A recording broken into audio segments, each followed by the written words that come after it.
Shalom, saudaraku yang dikasihi Tuhan Yesus Kristus. Minggu 2 Mei 2021. Saudara, saya akan menyampaikan bahwa kehidupan kita di dunia ini, kita hanya ibarat musafir, karena sebenarnya yang menjadi tempat kediaman kita adalah surga Yerusalem baru. Jadi di dunia ini kita adalah musafir. Jadi jangan sampai saudara ini menjadikan dunia ini menjadi tujuan dari hidup Anda. Jangan sampai saudara ini menjadikan dunia, kemudian kemegahannya, kekayaan dunia ini menjadi target perolehanmu. Kalau itu engkau kerjakan, engkau akan kecewa, karena manusia ini di dunia ini hanya musyafir. Saudaraku, kita akan membaca Ibrani pasal 11 ayat 13. Ibrani pasal 11 ayat yang ke-13. Ini tentang iman, saudaraku, tentang pelaku-pelaku iman di dalam sejarah Alkitab kita. Ibrani 11 ayat 13. Dalam iman mereka semua ini telah mati sebagai orang-orang yang tidak memperoleh apa yang dijanjikan itu, tetapi yang hanya dari jauh melihatnya dan melambai-lambai kepadanya, dan yang mengakui bahwa mereka adalah orang asing dan pendatang di bumi ini. Amin, saudaraku. Jadi ini di dalam Ibrani 11 ayat 1 mulai sampai dengan ayat yang ke-13 ini diceritakan mengenai kisah iman dari orang-orang terdahulu, orang-orang kudus terdahulu. Ada Henok, saudaraku, ada Habel, kemudian ada Noh, ada Abraham, saudaraku.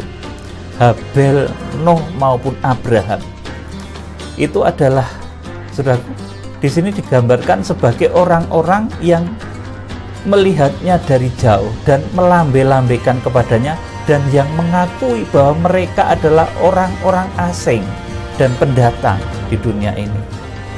Saudaraku, sebagai pendatang, orang asing atau musafir di dunia ini, kita jangan terlalu mentargetkan sesuatu yang di dunia, harta, kekayaan, kejayaan, kemewahan, sanjungan, pujian, saudaraku, itu menjadi target hidup saudara. Kalau itu sampai saudara jadikan target, saudara nanti akan mengalami penyesalan yang begitu luar biasa.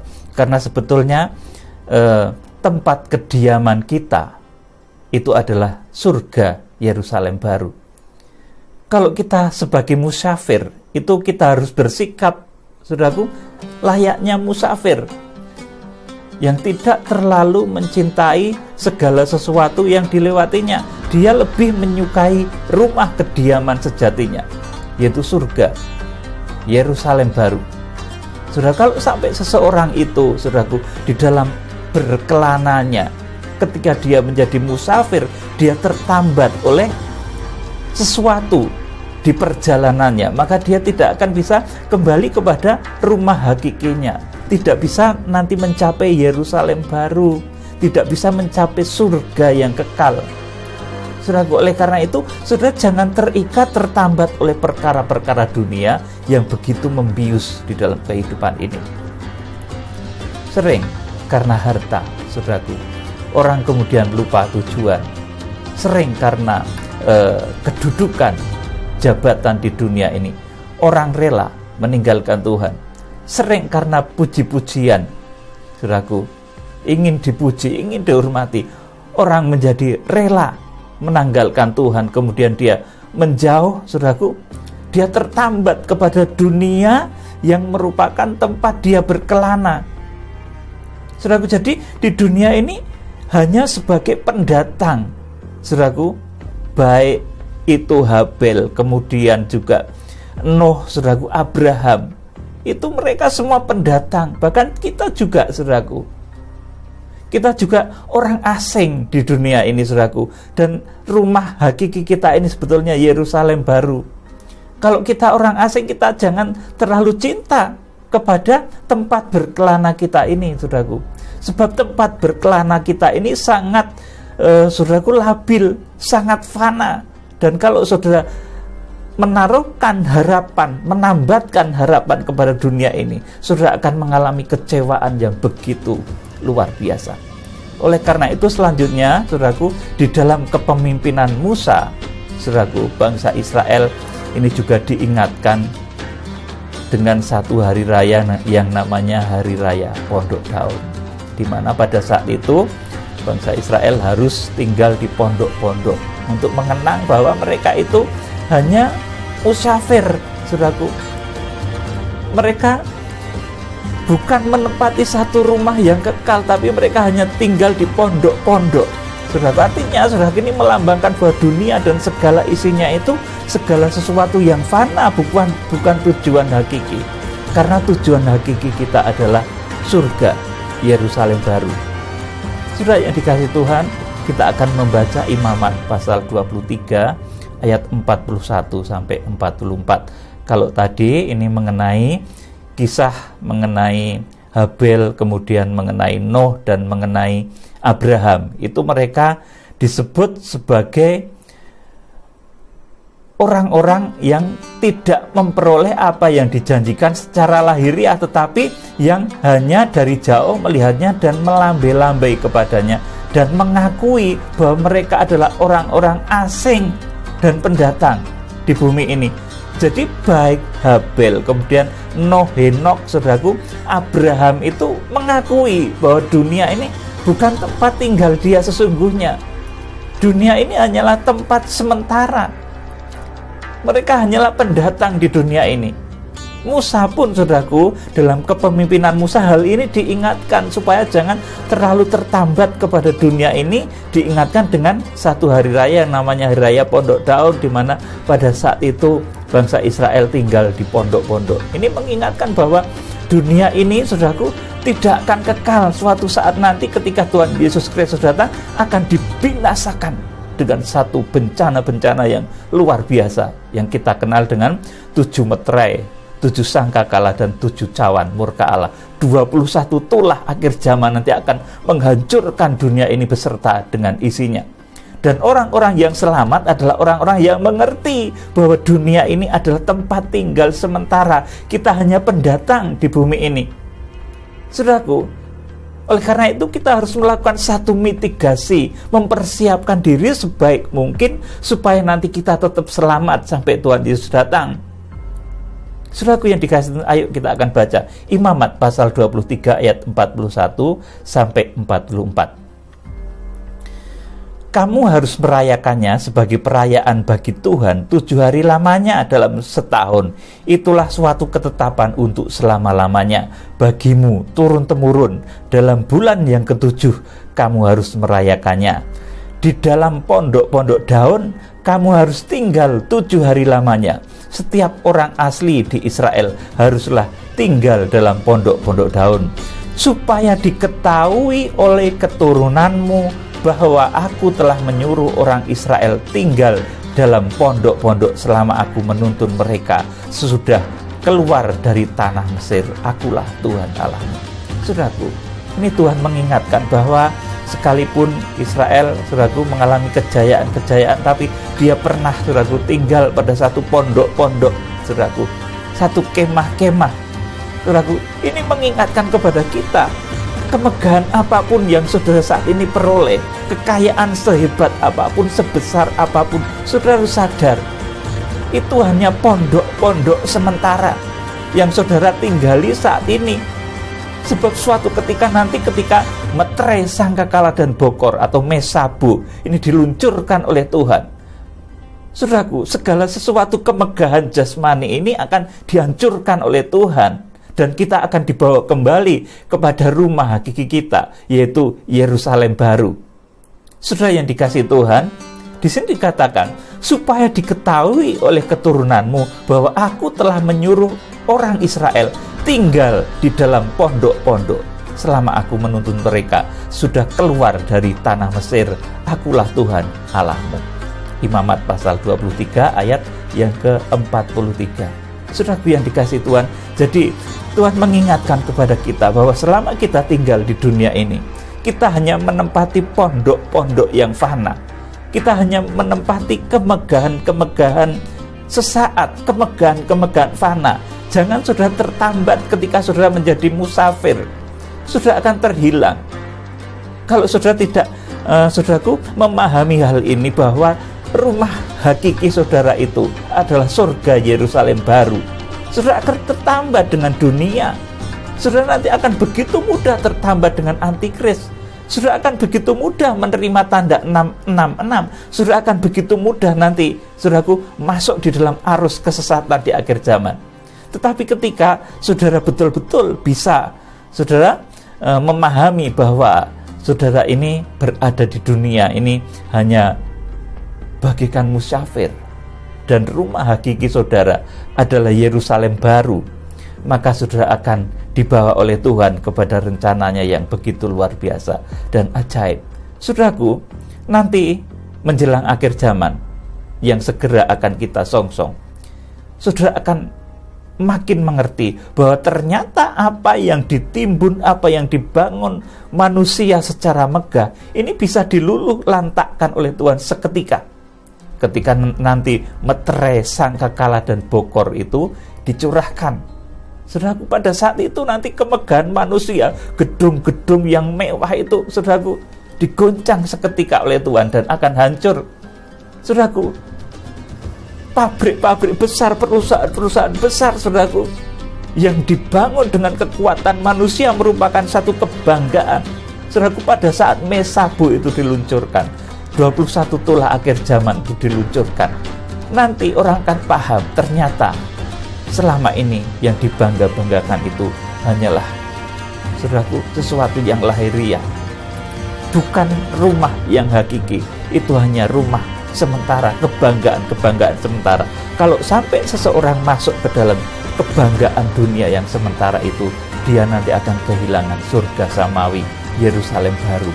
Saudara yang dikasihi Tuhan, kalau kebetulan saat ini saya membuat pondok-pondok sederhana, ya saudaraku, dari kayu, saudaraku, yang saya bikin untuk rumah doa, saudaraku, itu, saudaraku, saya terinspirasi dari sini. Nanti ketika saudaraku, bencana-bencana akhir zaman itu terjadi, kita harus ingat, bukan kekayaan kita, bukan perusahaan kita yang besar, bukan rumah kita yang mewah, saudaraku, yang akan menyelamatkan kita, tetapi Tuhan, saudaraku. Dan bencana yang paling banyak akan terjadi di akhir zaman itu adalah gempa bumi.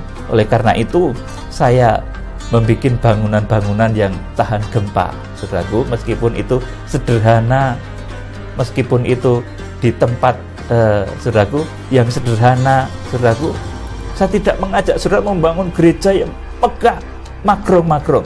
Sekalipun visi pelayanan saya ini internasional, menjangkau seluruh penjuru bumi, saya tidak ingin membangun menara Babel itu lagi, kemegahan-kemegahan dunia, saudara. Tapi saya mengajak saudara membangun sesuatu sarana mitigasi di rumah saudara masing-masing, saudara. Sebab nanti kalau bencana-bencana akhir zaman itu terjadi, meterai pertama, saudaraku, meluncur, meterai kedua meluncur, saudaraku, sangkakala ditiup, saudaraku, saudara itu mau lari kemana? Saudara nggak akan lari ke bait suci, tapi saudara akan lari ke tempat saudara yang paling dekat, dan itu rumah saudara sendiri. Oleh karena itu, mulai saat ini saudara harus melakukan mitigasi.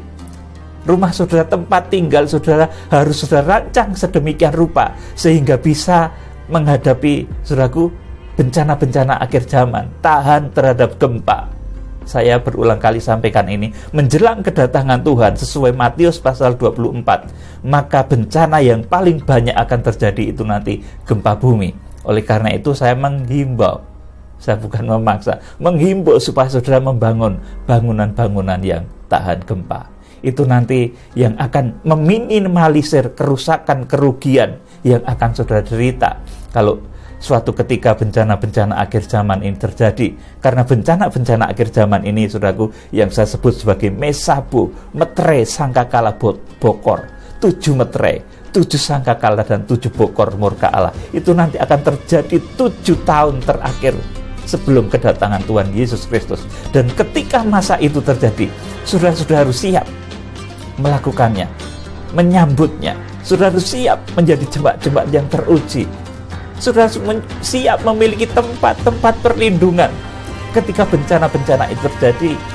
Saudara, oleh karena itu, sekali lagi, saya tidak mengajak saudara membangun gereja yang besar, yang makro-makro, paling besar di dunia. Saya nggak punya cita-cita seperti itu. Saya ingin membangun bait Allah rohani yang wujudnya adalah tubuh saudara sendiri, yang termitigasi, artinya terproyeksikan oleh Tuhan menjadi mempelai. Bagaimana menjadi mempelai Kristus? Saudara harus mempersiapkan diri sedini mungkin membangun rumah tanggamu, membangun rumahmu itu sedemikian rupa, sehingga ketika bencana-bencana akhir zaman itu terjadi, saudara punya tempat pelarian yang paling dekat. Dan saudara, ketika nanti bencana-bencana besar itu terjadi, saudaraku, saya ulangi lagi, saudaraku, saudara itu nggak akan lari ke bait suci, tapi saudara akan lari ke rumah saudara, tempat perlindungan saudara yang paling dekat. Itulah saudaraku yang akan membuat saudara nanti diselamatkan sampai Tuhan Yesus Kristus datang. Saudara yang dikasihi Tuhan, jadi pada saat ini saya memberitakan bahwa kita semua di dunia ini adalah musafir-musafir yang sedang menuju perjalanan kepada rumah yang abadi, rumah sejati. Saudara, kalau di dalam Ibrani tadi dicontohkan Habel, kemudian Noh, kemudian Abraham, itu mereka hanya melambe-lambe. Saudara, saya ulang, saya baca Ibrani pasal 11 ayat 13. Dalam iman mereka semua ini telah mati sebagai orang-orang yang tidak memperoleh apa yang dijanjikan itu, tetapi yang hanya dari jauh melihatnya dan melambe-lambe kepadanya, dan yang mengakui bahwa mereka adalah orang asing dan pendatang di bumi ini.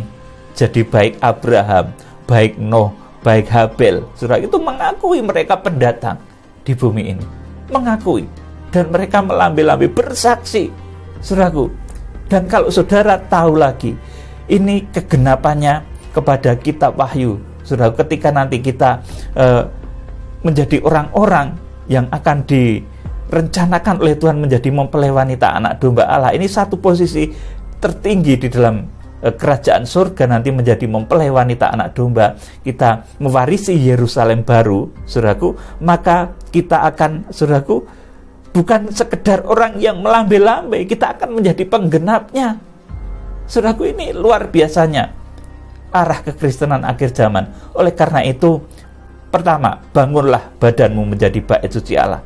Kemudian bangunlah tempat-tempat perlindungan ketika nanti bencana-bencana besar terjadi di akhir zaman. Antisipasi, pada saat itu saudara nggak bisa lari kemana-mana, nggak bisa lari ke gereja, nggak bisa lari ke bait Allah, nggak bisa lari ke luar negeri dan lain sebagainya. Tempat perlindunganmu, saudaraku, adalah Tuhan melalui, saudaraku, sarana mitigasi yang terdekat dengan saudara, melalui tempat-tempat yang saudara bikin sendiri. Saudaraku, oleh kemurahan Tuhan, saudara akan dilindungi oleh Tuhan dari hal-hal yang mengerikan di akhir zaman.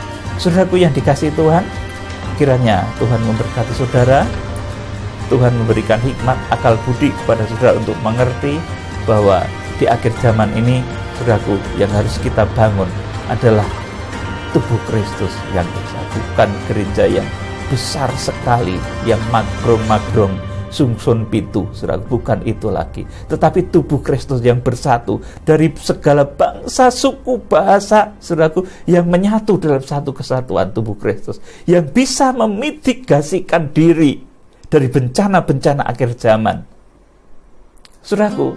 Dan ini perlu edukasi untuk melakukan mitigasi supaya terhindar dari 21 tulah akhir zaman atau mesabu. Ini perlu edukasi. Itulah pentingnya kitab Wahyu, saudara. Jadi, saudara pendukung setia kegerakan kitab Wahyu yang menyimak khotbah-khotbah saya, perhatikan baik-baik hal ini. Lakukan mitigasi-mitigasi untuk keselamatan saudara di tempat saudara masing-masing. Lakukan mitigasi. Satu cara untuk kita bisa selamat ketika kemungkinan bahaya-bahaya besar, bencana-bencana besar gempa bumi, dan lain sebagainya itu nanti terjadi di muka bumi, saudara memiliki satu perlindungan yang kokoh, dan kita dengan hikmat berlindungnya itu, saudaraku. Bukan ngawur, saudaraku. Pokoknya asal selamat. Kita berdoa nanti kan pasti selamat, saudaraku. Itu ngawur, kurang hikmat. Dengan hikmat segala sesuatu itu, saudaraku.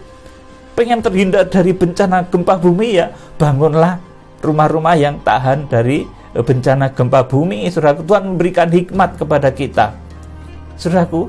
Jadi kiranya Tuhan memberkati saudara, membimbing saudara dengan hikmat dan pengertian yang patut dipahami. Kita di dunia ini hanya pendatang, kita ini musyafir, saudaraku. Musafir di dunia ini yang pada saatnya nanti kita harus kembali ke tempat kediaman kita yang sesungguhnya, yaitu Yerusalem baru. Itu lebih indah dari dunia ini. Saudara jangan tertinggal, tertambat dengan dunia ini. Saudara jangan tertambat dengan keindahan-keindahan di dunia ini, karena nanti saudara akan mengalami sesuatu yang sangat menyedihkan dan fatal. Kiranya Tuhan memberkati, memberikan hikmat, roh dan akal budi, hikmat, roh dan wahyu kepada saudara. Salam penuaian, Tuhan Yesus Kristus memberkati. Haleluya. Amin.